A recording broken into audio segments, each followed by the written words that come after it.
दलाल विरुद्ध में दृढ़ कार्यानुष्ठान न नि जाए तेल अनशन करेंगे दरकार पड़े माननीय मुख्यमंत्री को भेटे दरकार पड़े राजरास्ता को ओह्लैवाई तीरमात्र सन्देह नहीं गरीब खटिकिया मेहनतकारी आदिवासी आज को दीर्घ 60-70 वर्ष हम कि ऊर्ध्व हम एंकर पूर्वपुरुष मैंने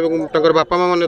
रोते कि बड़ दुख परितापर विषय से पूर्वतन जो विधायक आमर थे मान्यवर बीरेन पल्ली थैथान करते एवं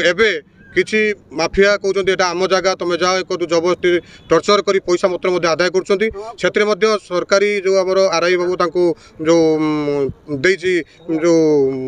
लीज पाउती कटाई बर्तमान किसी कहते लोक से आम जगह एक पत्र टर्चर कर पैसा पत्र कलेक्शन कर पट्टा करदेमी पट्टा दौना एवं ये जो सरकार को आम नवेदन ये बहुत दिन है रही स्थायी पट्टा दि जाऊ जो सरकार जगह पर रही पट्टा खंड दिहले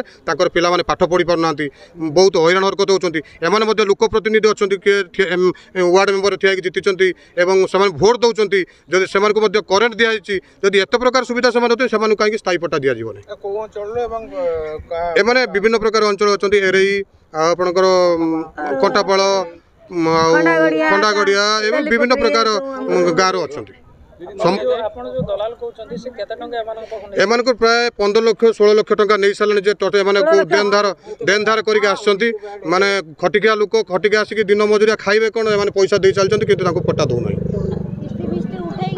जदि आगामी दिन में एम स्थायी पट्टा दि न जाए से